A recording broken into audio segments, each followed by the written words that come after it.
Hoje é o Dia dos Mortos, mas também nessa semana uma outra data que se tornou muito popular na nossa cultura nos últimos anos também foi celebrada, que é o Dia das Bruxas, né, o dia do Halloween. E pouca gente sabe que existe uma conexão entre finados, entre o Dia de Todos os Santos, que é o dia 1º de novembro, e a data do Halloween. É uma conexão que foi se construindo no decorrer dos séculos. Há costumes relacionados a essa época do ano, costumes pagãos, que celebravam o Deus dos Mortos, final de outubro, comecinho de novembro. O Papa Gregório, na Idade Média, ele muda a data do Dia dos Mortos, que também era uma data celebrada pelos romanos, por volta de meados de maio, coloca essa data no comecinho de novembro, exatamente para tentar cristianizar algumas festas pagãs que aconteciam naquela época, celebrando o Deus dos Mortos. Só que também é uma data muito importante para os católicos, o 1º de novembro, porque se celebra todos os santos. Nós temos para cada dia do calendário, um santo que é celebrado, mas há mais santos do que dias no ano para serem comemorados. Então, essa data também foi colocada para celebrar todos os santos. E o dia anterior ao Dia de Todos os Santos era o dia celebrado ali com essas festividades envolvidas com os ritos pagãos do Deus dos Mortos. E o que acontece? A data de véspera, ela recebe um título, no inglês antigo, All Hallows Eve, que seria mais ou menos a véspera do Dia de Todos os Santos. E aí que vem o nome que a gente conhece, Halloween, que era um costume, uma festa celebrada pelos ingleses, que é levada para a América do Norte, pela colonização inglesa no continente americano.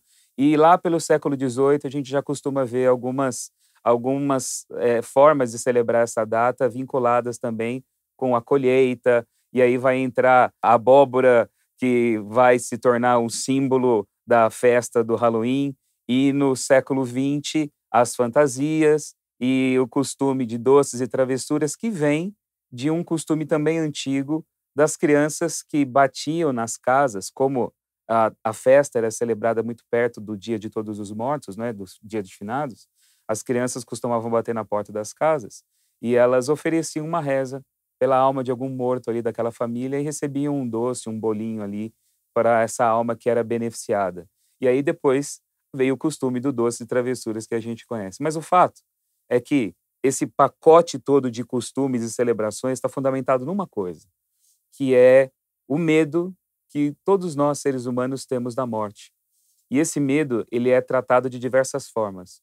Ou a gente celebra, ou a gente festeja, e há até o costume mexicano, por exemplo, né, da morte, que é uma santa, a Santa Morte, e se celebra até com festa a morte, que é uma coisa um pouco estranha, né, quando a gente pensa na morte assim, mas ou você celebra a morte, ou você trata a morte com todos os rituais fúnebres, tétricos, pesados, carregados, porque nós temos o medo da morte. E existe um verso da Bíblia que eu queria aqui compartilhar com vocês, que está na carta aos Hebreus, no capítulo 2, que diz assim: Visto, pois, que os filhos têm participação comum de carne e sangue, também Jesus igualmente participou destas coisas, para que por sua morte destruísse aquele que tem o poder da morte, a saber, o diabo, e livrasse todos os que pelo pavor da morte estavam sujeitos à escravidão por toda a vida.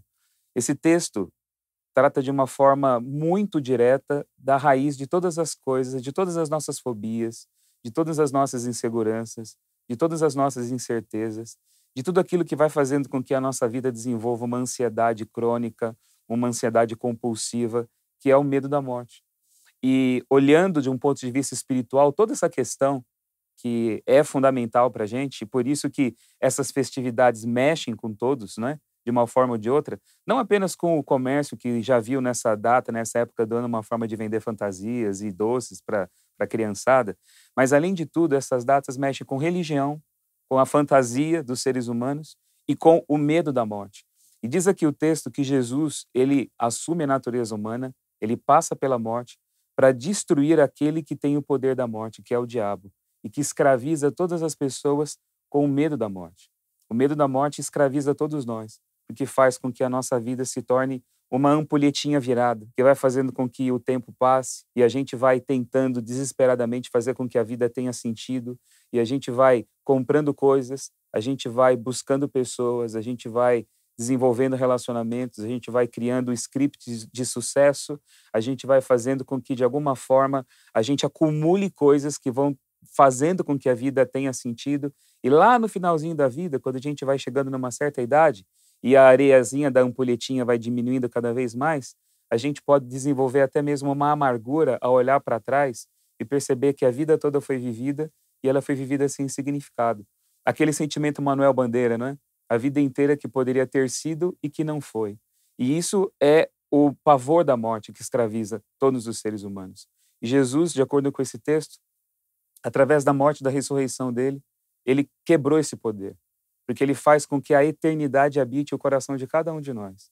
Mesmo sabendo que essa nossa vida aqui ela é finita e ela é limitada pela nossa fragilidade física, quando eu tenho fé no poder da ressurreição, porque é a ressurreição que combate a morte, a ressurreição que livra cada um de nós do pavor da morte. Mas quando a ressurreição ela se torna a fonte da minha esperança e da vida, essa ampulhetinha ela é quebrada. Essa sensação do tempo que se escoa e está indo embora e que está escapando, fazendo com que a minha vida se torne cada vez mais miserável e sujeita à escravidão, a ressurreição acaba com tudo isso. Porque eu sei que essa vida é finita, mas eu já sou habitado pelo poder da vida eterna. Vida eterna não é simplesmente vida que não acaba mais. A gente pensa sempre em termos de cronômetro.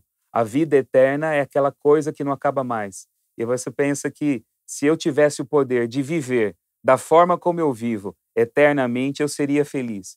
Você poderia ser um vampiro, talvez, não é? Vivendo para sempre, sugando energias e tentando manter ali simplesmente uma sobrevivência. Mas esse nível da vida como ela é, que não acaba mais, é simplesmente um nível de sobrevivência. Jesus, ele veio conceder vida. Ele diz, eu vim para que vocês tenham vida. E tenham vida com qualidade, tenham vida com abundância, tenham vida feliz. Esse é o objetivo. E isso só acontece quando eu já sou habitado pela eternidade.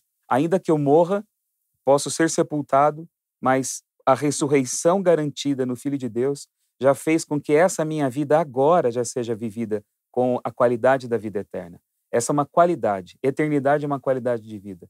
E é essa mensagem que eu gostaria de deixar para vocês nesse dia. Esse dia que se celebra a morte, é até estranho falar isso, mas todo nível de liturgia e ritualidade empregada em alguma coisa é uma celebração.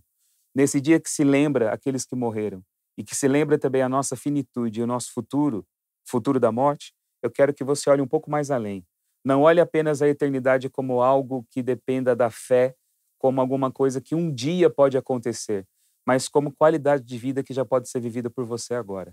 Essa é a mensagem da palavra do Evangelho para essas épocas que lidam com questões que estão lá dentro do âmago da nossa alma e que a palavra de Deus tem respostas para poder oferecer para a gente aqui agora. Qualidade de vida. Essa é a eternidade que Deus quer que habite o seu coração a partir de já. Se você gostou desse vídeo, deixe seu like, se inscreva aqui no canal e compartilhe com quem você acha que vai gostar desse material também. E se você tem alguma sugestão para um próximo vídeo, deixe aqui nos comentários abaixo. Seu comentário, a sua pergunta, a sua dúvida pode ser o tema do nosso próximo vídeo.